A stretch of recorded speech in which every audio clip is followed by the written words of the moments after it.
Just because you will vote for a candidate doesn't mean you agree with everything they have done or ever will do. It's okay to disagree.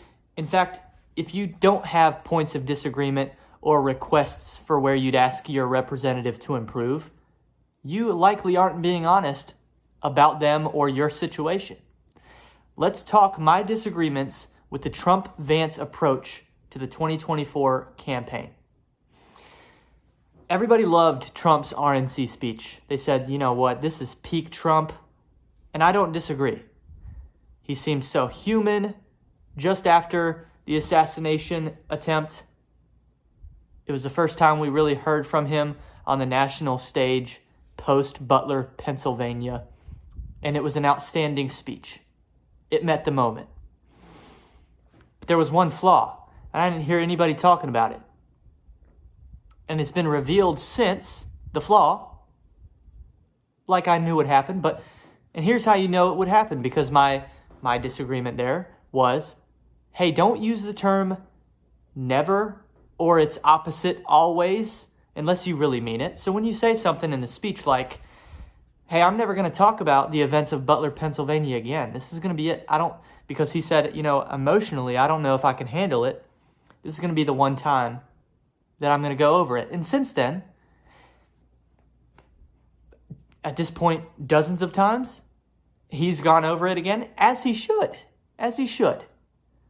We should talk about what happened in Butler, Pennsylvania.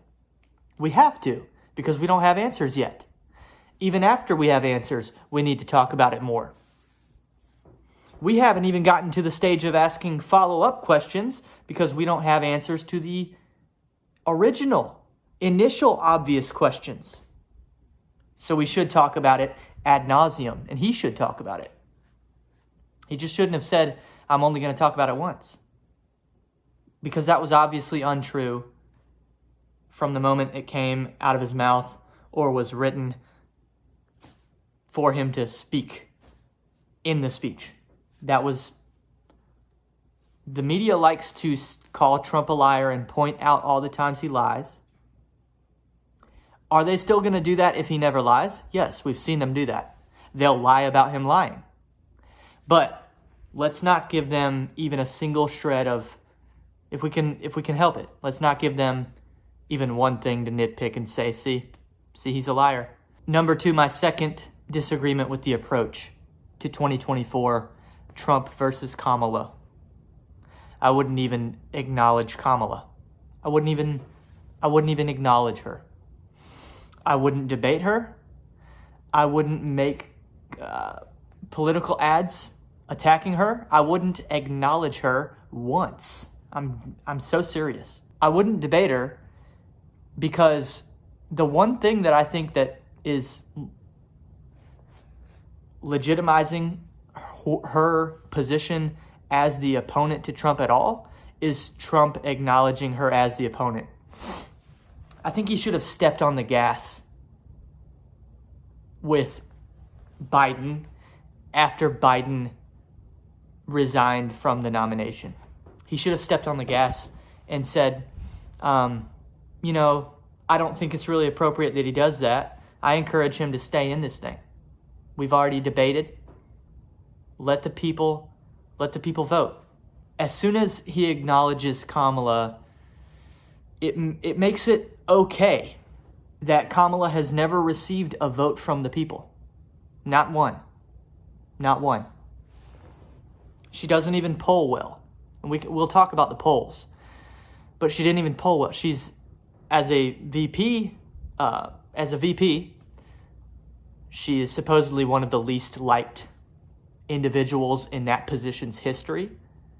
People see her as an utter failure. When she was running for president in 2020, she polled at 3% in Iowa. That's why she dropped before the first primary. She dropped before the Iowa caucus, which means she has received 0 votes. Vivek Ramaswamy, who most of the country just met not even a year ago, has received more votes from the American people than Kamala Harris has. because 1 is more than 0, and she has 0. And it's inappropriate for somebody to be one of the final 2 in contention for the POTUS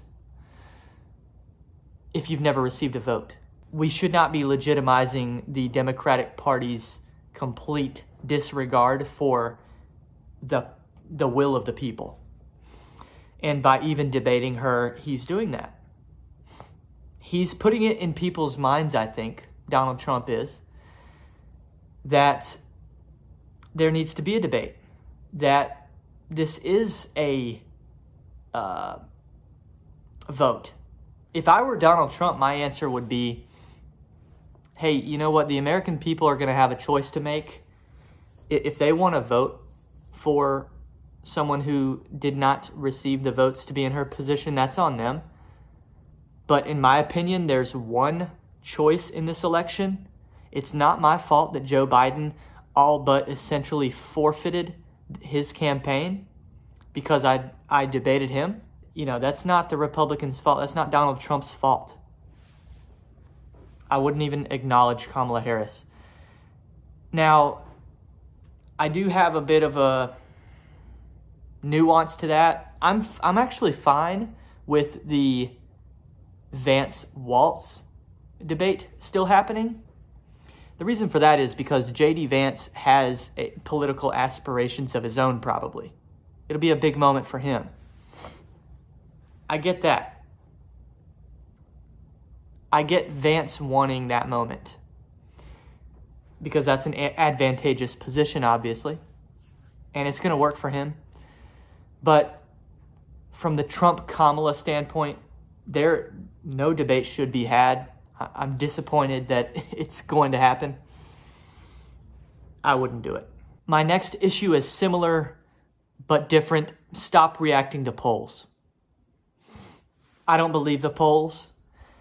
I think the polls are supposed to, what we're told they do, is that they reflect the feeling of the people, kind of where we're at.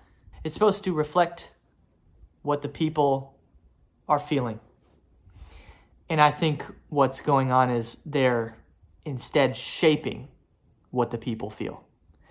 I think it's a big, big, big problem when we allow the polls to convince people that it's close when it's not. Anytime the polls tell people that it's within this margin for error and the people believe that, that's a big problem. Because here's what's going to happen. I'm afraid they think that they can pull another 2020 if what happened in 2020 is that they stole the election. I think all they have to do to successfully steal an election is you can play from the underdog position and steal the election. Just make sure that you're not so much an underdog that it's not within that margin of error. Then you'll get away with it every time, and that's what I think they're planning on doing. I wouldn't acknowledge the polls. Here are some facts.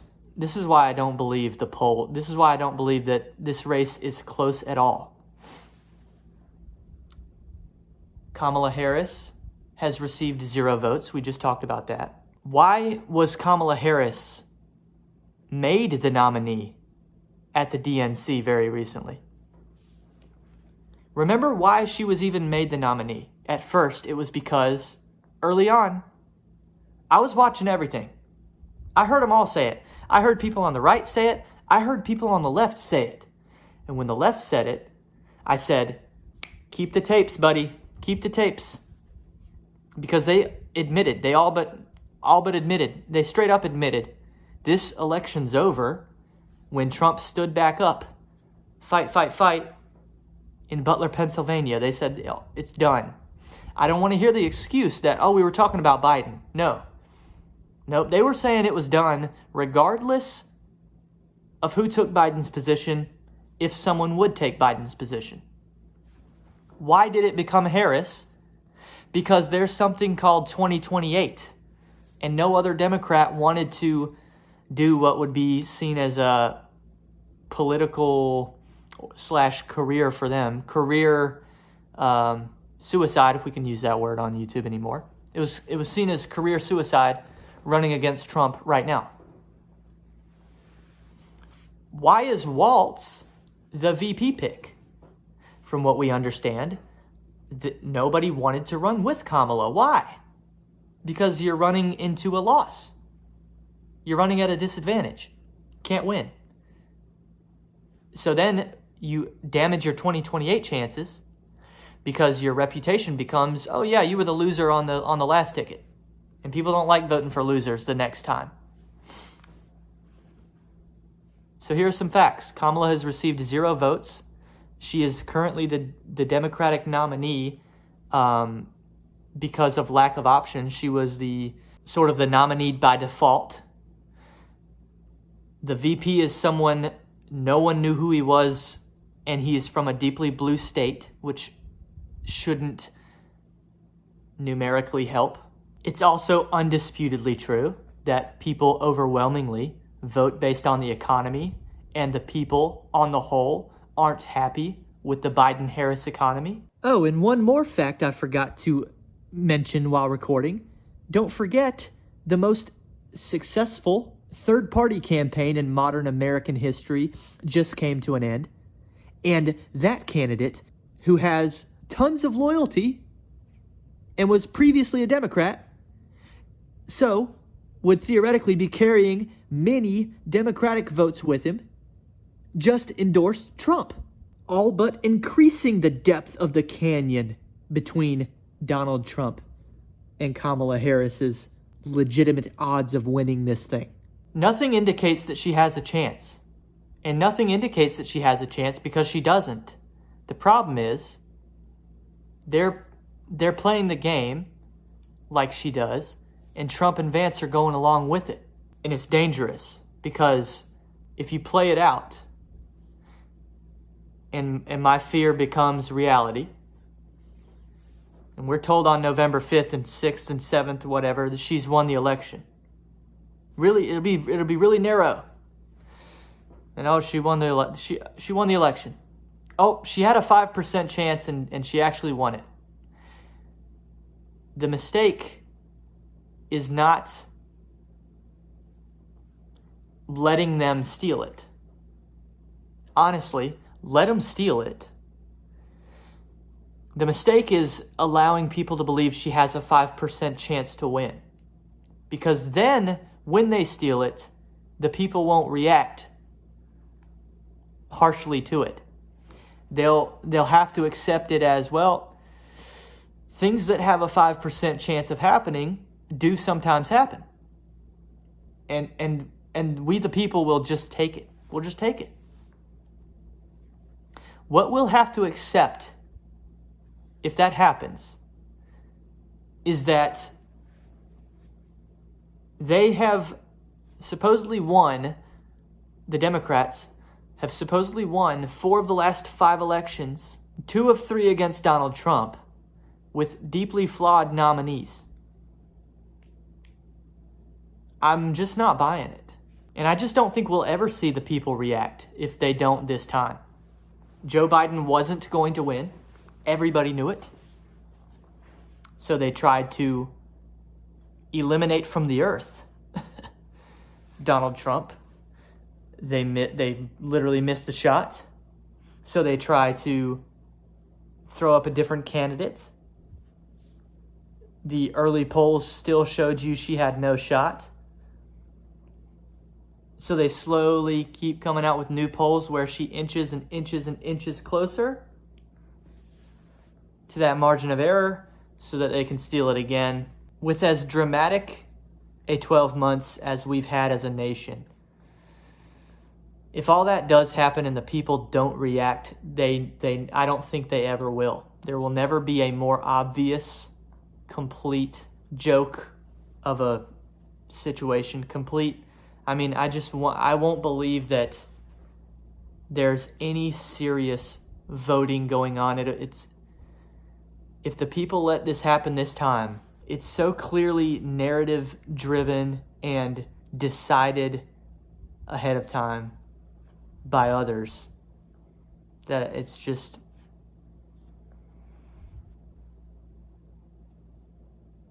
It'll be a really dark day. So I'm kind of pitching and asking fellow conservatives on the internet to talk about politics. Quit talking about Kamala Harris. All of these videos I see from people that I've watched for years, that I respect their analysis and their opinions. I don't respect the topics you're choosing currently. Stop talking about, oh my God, Kamala Harris won't talk about policy. Kamala Harris has started copying Trump's policies. Kamala Harris this, Kamala Harris that. Oh, did you see what was said at the DNC? Doesn't matter. The policies or lack thereof of a candidate that has zero chance don't matter. Why should Kamala Harris's policies matter to you right now more than Hillary Clinton's current policies matter to you?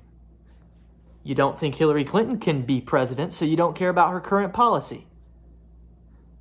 Kamala Harris can't be president. We've got to start reflecting reality with our speech and not even entertaining the idea so that when the shenanigans happen, the people don't just take it. This has been an exercise in being critical of those that you support. It's okay. It can be productive. Let me know what you think in the comments below.